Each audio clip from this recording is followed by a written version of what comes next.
इसके बाद अब मैं दावत देता हूँ आज के हमारे इख्तितामी प्रोग्राम के कीनोट स्पीकर जनाब मेहताब आलम साहब को।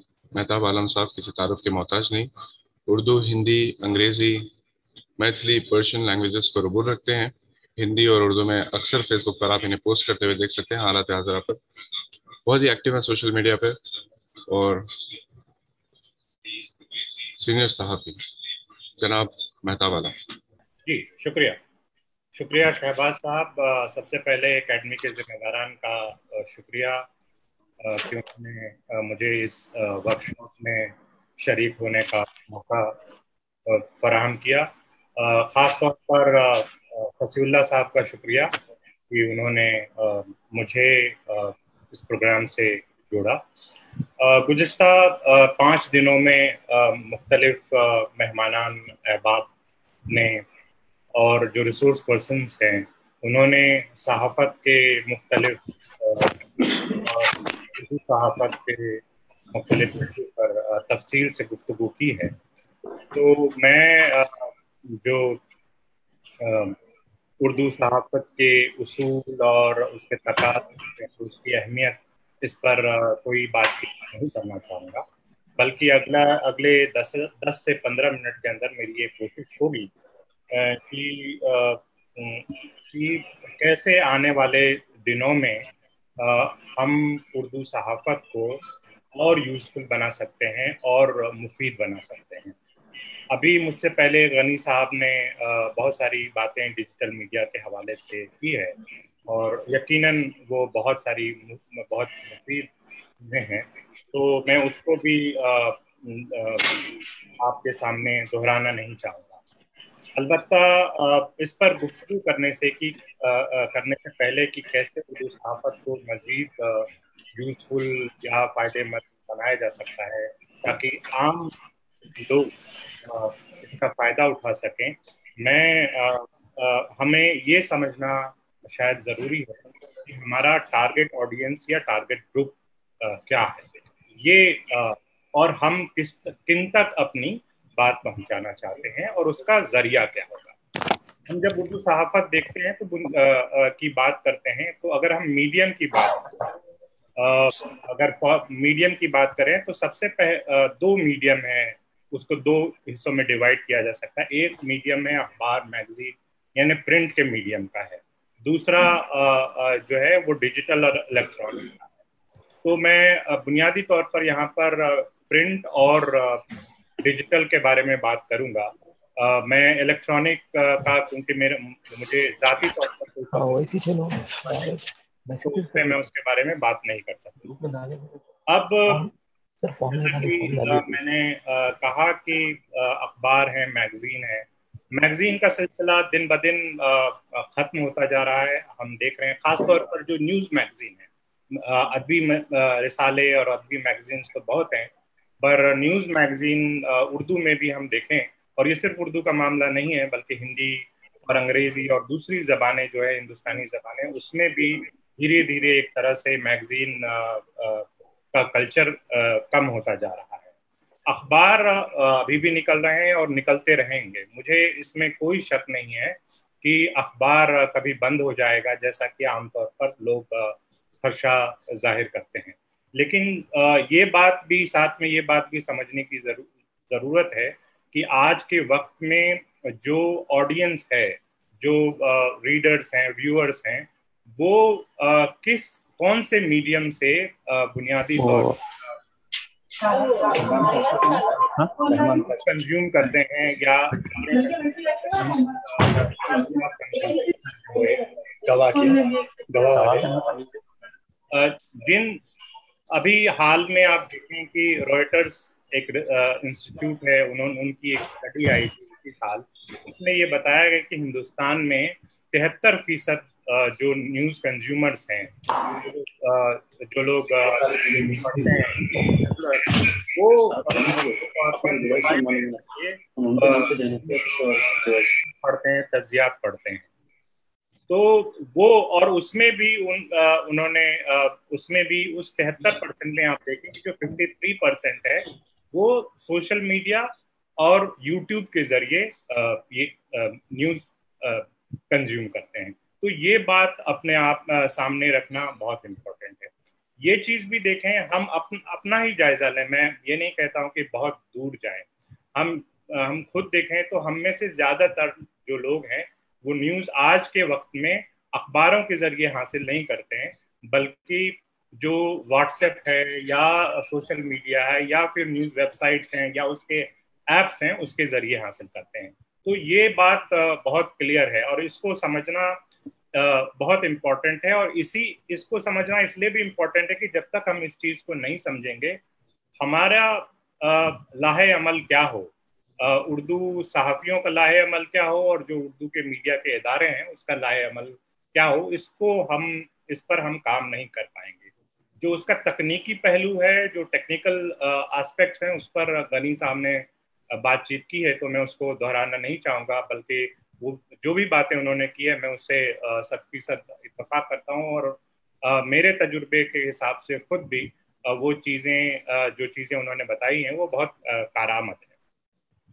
अब हम एक चीज़ देखें कि जो ऑनलाइन उर्दू रीडरशिप है हमारी और जो अखबारों की उर्दू रीडरशिप है हमारी, उसको अगर हम थोड़ा समझने की कोशिश करें तो जो उर्दू रीडरशिप है प्रिंट की अखबारों के जरिए, हम देखते हैं कि उनका जो एज ग्रुप है वो अक्सर 30+ है।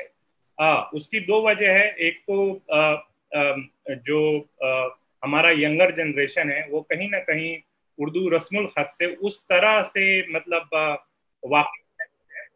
वाकिफ नहीं है जैसा कि उनको वाकिफ होना चाहिए। तो जो हमारे 40+ के अहबाब हैं जो उर्दू अखबारों के जरिए करते हैं, लेकिन साथ ही अगर हम देखें जो ऑनलाइन है वो वो ज्यादातर नौजवान हैं और ज्यादातर ऐसे लोग हैं जो सिर्फ एक जबान नहीं जानते। और उर्दू के जो कारीन हैं उनके बारे में ये बात भी समझना बहुत इम्पोर्टेंट है कि और उसी से आप टारगेट आप ये भी तय कर पाएंगे कि क्या करना चाहिए। वो ये कि अगर हम 2011 का सेंसस देखें, मरदमशुमारी के एतबार से हम देखें, तो उसमें ये बात आई कि जो उर्दू के कारीन हैं, जो लोग उर्दू बोलने वाले, उर्दू स्पीकिंग जो शहरी हैं हिंदुस्तान में, उनमें से ज्यादातर लोग वो एक से ज्यादा जबान जानते हैं। मसलन अगर हम तेलंगाना की बात करें तो ऐसे बहुत कम अहबाब मिलेंगे जिनको सिर्फ उर्दू आती है, जो सिर्फ उर्दू पढ़ लिख सकते हैं। आम तौर पर आप देखेंगे कि जो लोग उर्दू पढ़ सकते हैं या तो वो अंग्रेजी भी जानते हैं या तेलुगु भी जानते हैं या हिंदी भी जानते हैं, तो एक जबान से ज्यादा जानते हैं। ये बात इसलिए समझना इसलिए अहम है कि खास तौर पर जब आप खबरें देते हैं तो क्योंकि ये चीजें उर्दू में थोड़ी ताखीर के साथ आती है और क्योंकि तर्जुमे में, जैसा कि एक साहब ने फीडबैक में भी ये कहा कि ज्यादातर चीजें तर्जुमे से आती हैं। तो अगर जैसे मान लिया कि UNI उर्दू है, तो उसमें आप देखेंगे कि खबरें, जो लोग न्यूज रूम में काम करते हैं वो आपको तजुर्बा बताएंगे कि उनके पास जब खबरें जब तक पहुंचती हैं तब तक वो शाम हो गया होता है और तब तक वो खबर बासी हो जाती है। वो खबर अखबार के लिए तो कारामद हो सकती है क्योंकि अखबार को अगले दिन अगले दिन लोगों तक पहुंचना है, और एक बार क्योंकि किसी ने अखबार खरीद लिया या उसका सब्सक्राइबर है तो उसके पास ये ऑप्शन नहीं होता है कि वो ना पढ़े, बल्कि उसको ये लगता है कि अब जब मैंने पैसा इसमें लगाया है, इन्वेस्ट किया है, तो उसको पढ़ना पड़ता है मजबूरन। लेकिन ऑनलाइन के साथ किसी कारी को ये मजबूरी नहीं है कि अगर वो आपके वेबसाइट पर आ गए हैं या वो आपके सोशल मीडिया हैंडल्स पर आ गए हैं तो वहीं बने रहे। उनके पास और भी बहुत सारे ऑप्शन हैं, और सिर्फ उर्दू का ऑप्शन नहीं है बल्कि दूसरी जबानों का भी ऑप्शन है जिससे वो वाकिफ है। ऐसा भी होता है कि हो सकता है कि वो रस्मुल खत से वाकिफ ना हो, रस्मुल खत पढ़ नहीं पाते हो, लेकिन मल्टीमीडिया जो आउटपुट्स हैं, चाहे सुनने के हो या देखने का हो, पॉडकास्ट हो या वीडियो हो, उससे वो फायदा उठा सकते हैं। तो ऐसे में हम आपकी जो वेबसाइट होगी या हमारी जो वेबसाइट होगी उसका रेलेवेंट या हम जो चीज प्रोड्यूस कर रहे हैं या हम जो चीज शाये कर रहे हैं उसकी अहमियत उतनी नहीं रह जाती है, और फिर वो जो कारी है वो लौट करके नहीं आता है, वो एक बार आपके वेबसाइट पर आएगा और फिर दोबारा नहीं आएगा। तो इसका ख्याल रखना बहुत जरूरी है। अब क्योंकि वक्त की किल्लत है तो मैं कुछ बातें करना चाहूंगा, कुछ बातें न्यूज़पेपर्स के हवाले से और कुछ बातें जो है वो वेबसाइट के हवाले से, जिस पर और सोशल मीडिया के हवाले से मैं आपके सामने बातें रखना चाहूंगा। तो एक चीज समझना बहुत जरूरी है कि अखबार जो हमारे हैं उसमें खबरें तो होती हैं, और जाहिर सी बात है क्योंकि अखबार के अगर 5-8 पेजेस हैं तो उसको पूर्ण करना होता है। लेकिन जो चीज मैंने एक कारी के तौर पर भी और एक न्यूज एडिटर के तौर पर, एक वेबसाइट के एडिटर के तौर पर भी जो चीज मैंने महसूस की है वो ये कि हम देखते हैं कि उसमें वही खबरें होती हैं जो दूसरे अखबारों में होती हैं, या जो हम तक व्हाट्सएप के जरिए, सोशल मीडिया के जरिए या ऑनलाइन पोर्टल के जरिए हम तक पहुंच चुकी है। तो सवाल ये उठता है कि फिर हम अखबार क्यों सब्सक्राइब करें या फिर हम वो अखबार क्यों पढ़ें। तो उसको और कैसे यूजफुल बनाया जा सकता है, उसके लिए मैं 3-4 बातें आपके सामने रखना चाहूंगा।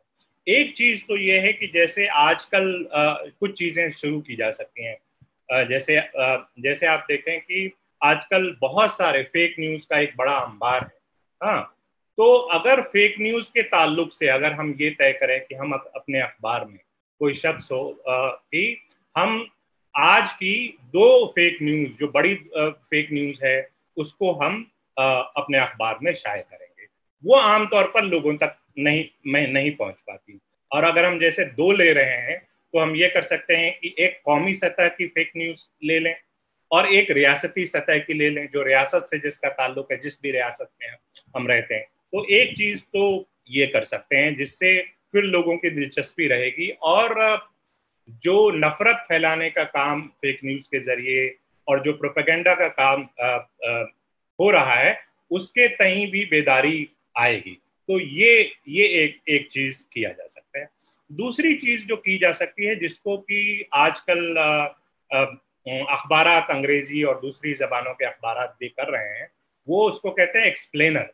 हाँ, कि मान लिया कि कोई मसला आता है, मसलन इन दिनों क्या नाम है, उत्तर प्रदेश के अंदर एक नया कानून लाया जा रहा है पॉपुलेशन के ताल्लुक से। तो बजाय इसके कि कोई उस पर मजमून लिखे, ये एक्सप्लेनर जो है वो मजमून से उसकी नौइयत अलग होती है। हो सकता है कि 5 दिन बाद उस पर कोई कॉलम लिखे, उसके सियासी पहलू, उसके समाजी पहलू पर बात करे, लेकिन ये हो सकता, लेकिन एक्सप्लेनर का जो फॉर्मेट होता है उसमें ये होता है कि आप 5 सवाल लेते हैं और उसमें आप बताते हैं। जैसे आपको याद होगा कि पहले के जमाने में अखबारों में या रसायल में खतूत आते थे और उसके जवाब दिए जाते थे। तब इंफॉर्मेशन टेक्नोलॉजी इतनी नहीं थी, तो लोग मुदीरान को खत लिखते थे और उस पता करने की कोशिश करते।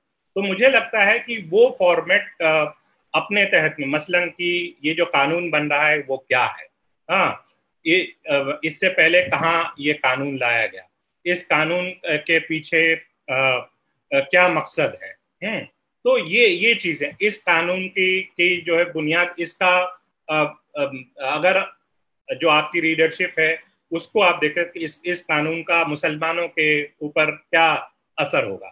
तो ये 4-5 चीजें हो सकती है और उसमें 100 वर्ड्स, 200 वर्ड्स में आप इसको आप कर सकते हैं। तो ये एक चीज कर सकते हैं। इसी तरह से आप देखें कि आजकल एक और चीज है कि डेटा का, अगर आप अखबार देखें और वो, तो डेटा जर्नलिज्म का जमाना है। जो मैं समझता हूँ कि हमारे पास जो वसाइल हैं और हमारे पास जो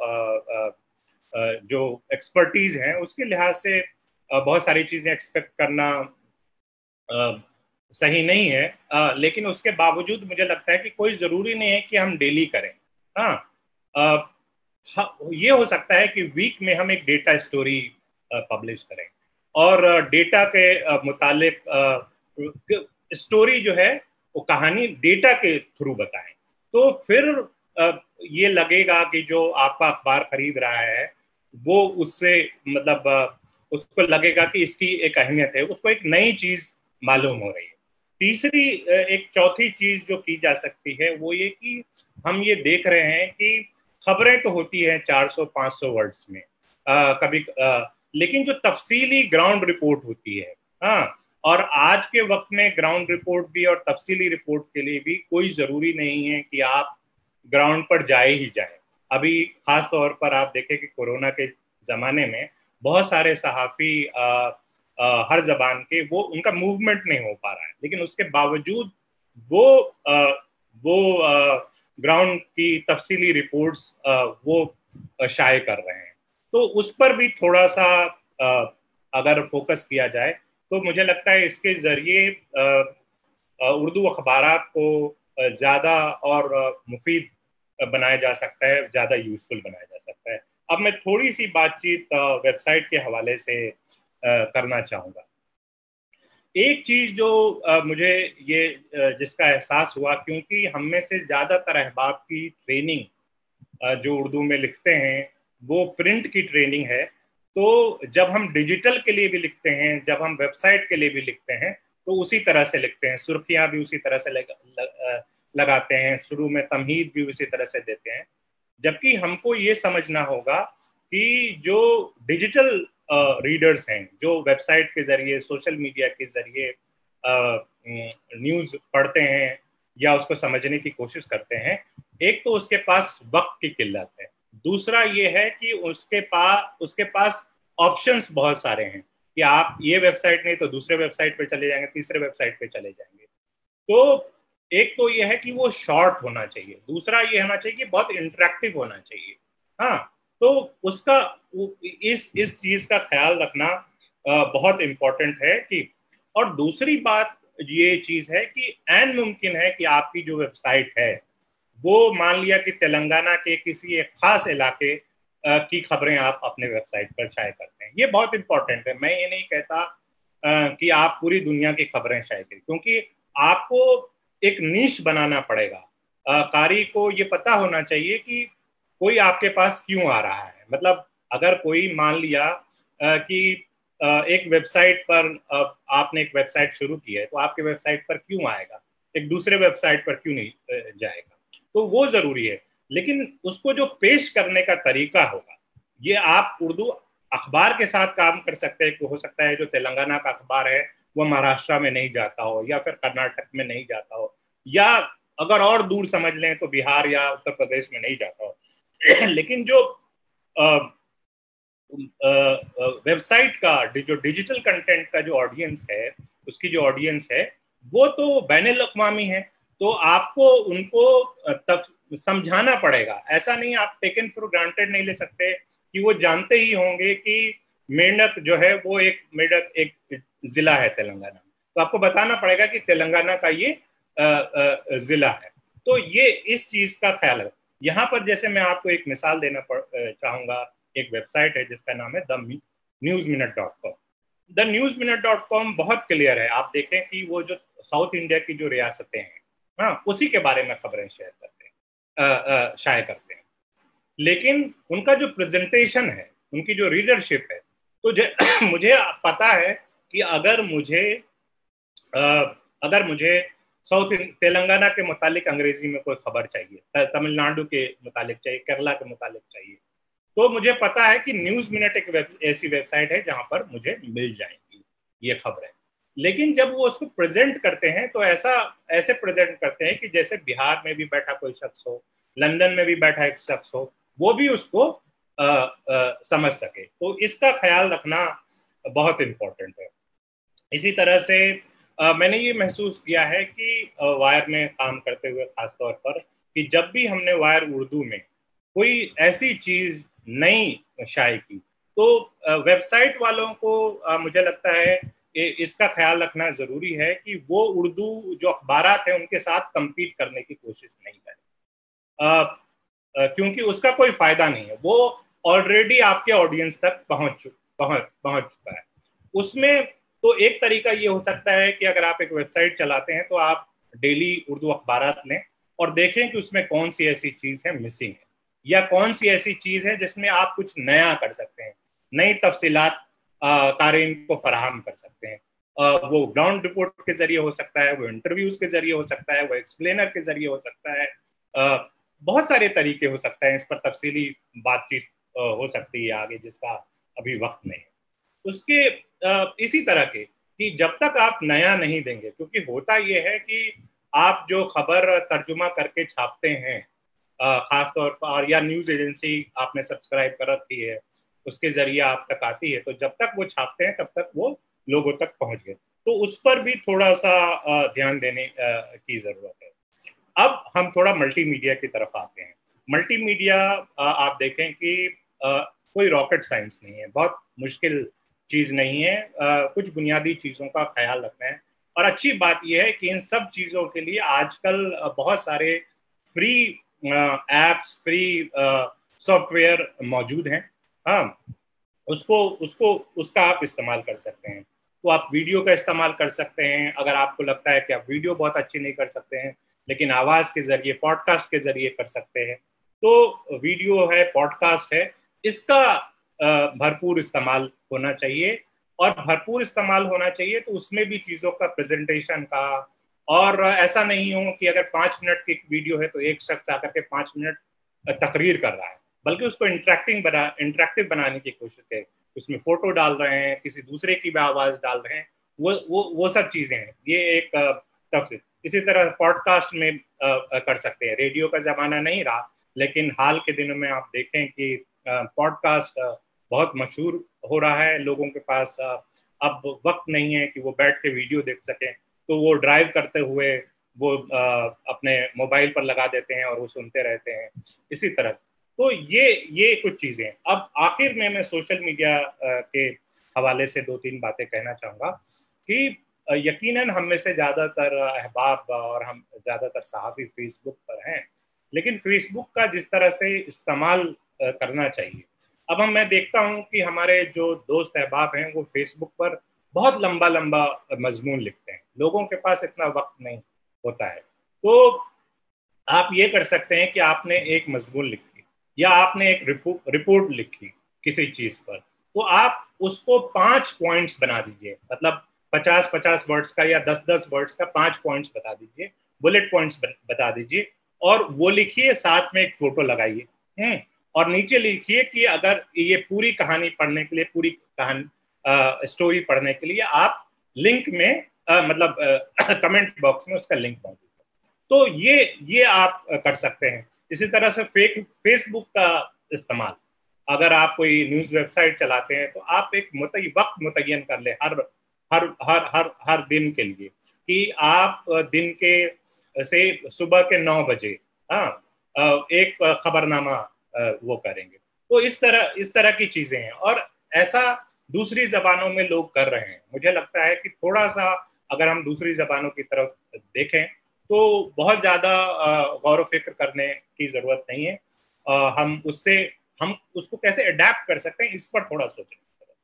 इसी तरह से हम देखते हैं कि ट्विटर पर, फेसबुक पर तो तब भी किसी हद तक उर्दू न्यूज का और उसका प्रेजेंस है, लेकिन जो ट्विटर है वो स्पेस, आप गनी साहब भी बता रहे थे कि आज के जमाने में न्यूज का जो सोर्स है वो उर्दू मतलब वो ट्विटर सबसे बड़ा सोर्स है।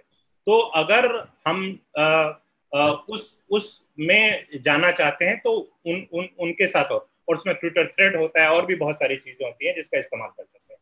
जनाब फिर इस तरह महतब आलम साहब, आपसे से एक मिनट अदबन चाहूंगा, गुजारिश है कि बस 5 मिनट बचे हैं हमारे पास।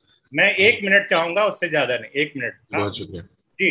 तो इसी तरह से अगर हम नौजवान जो ऑडियंस है, अगर हम उस तक पहुंचना चाहते हैं, तो नौजवान ऑडियंस जो है वो सबसे ज्यादा वो इंस्टाग्राम पर आज के दिनों में मौजूद है। तो अगर हम, तो मैं देखता हूं कि ट्विटर और फेसबुक पर तो किसी हद तक हम मौजूद हैं, लेकिन इंस्टाग्राम सिवाय बीबीसी और इंडिपेंडेंट उर्दू वगैरह को अगर छोड़ दें तो वहां पर जबकि वहां पर एक बहुत बड़ा ऑडियंस है।